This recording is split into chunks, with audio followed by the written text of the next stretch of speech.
C채널 방송 가족 여러분 안녕하십니까? 저는 한 교회를 섬기고 있는 문성모 목사입니다.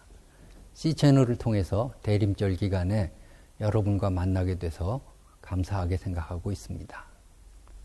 대림절의 정신은 예수님께서 하늘 보좌를 버리시고 이 땅에 내려오신 겸손입니다. 겸손이란 낮아짐을 말하고 있습니다. 우리가 얼마나 예수를 믿었습니까?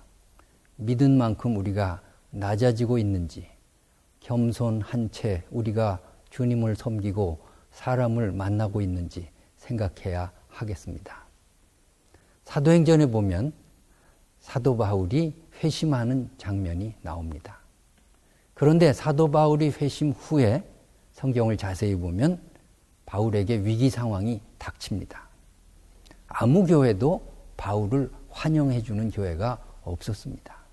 이유는 두 가지입니다. 하나는 원한이 있었습니다. 아들을 죽이고 남편을 죽이고 가족을 죽인 사람을 우리 교회에 받아들일 수 없다는 것입니다. 또 하나는 의심이 있었습니다. 저 포악한 사람이 예수를 믿어 변화돼 저거 가짜일 거야.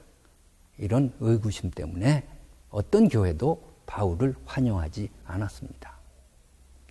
바울은 하다못해서 자기 고향인 다소에 내려가서 침묵하며 지냈습니다.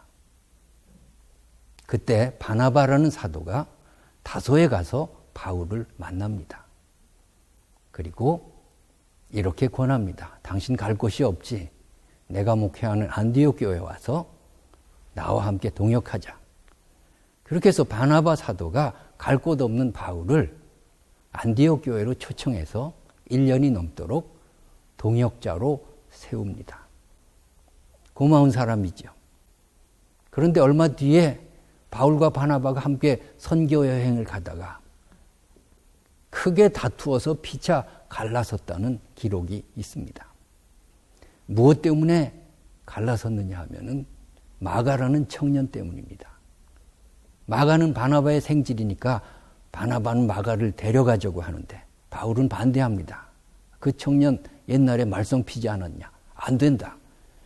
그렇게 해서 양보하지 못하고 다투고 갈라지기까지 싸웠습니다. 유감스러운 역사입니다. 여러분, 바울이 바나바에게 이래도 되는 겁니까? 그 고마운 사람 좀 데려가자고 하면 못마땅해도 그렇게 하십시오. 양보해야 되는 것이 아닙니까? 그런데 회심은 했지만 아직 낮아지지 못한 바울이 끝까지 주장합니다. 선교를 위해서 싸운 것입니다. 싸우는 명분은 다 그런 데 있지 않습니까? 바울이 나중에 베드로하고도 다툽니다.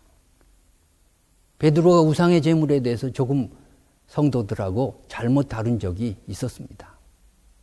그러면 바울은 베드로를 어떻게 대해야 됩니까? 베드로만 잠깐 불러서 조용한 곳에 이렇게 말해야 됩니다. 선생님, 제가 율법을 좀 아는데 그거 그렇게 다루면 안 됩니다.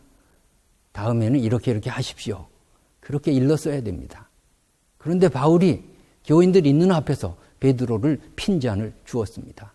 사도 베드로, 당신이 그렇게 하면 되냐고. 대사도 베드로가 무안을 당한 것입니다. 여러분, 바울이 베드로에게 이렇게 대해도 됩니까? 이 대선배 앞에서 이제 사도인지 아닌지 알아주지 않은 새까만 후배가 이렇게 할 수는 없습니다. 신앙에도 선후배가 필요한 것입니다. 먼저 직분을 받은 사람 귀하게 여길 줄 알아야 되는 것입니다.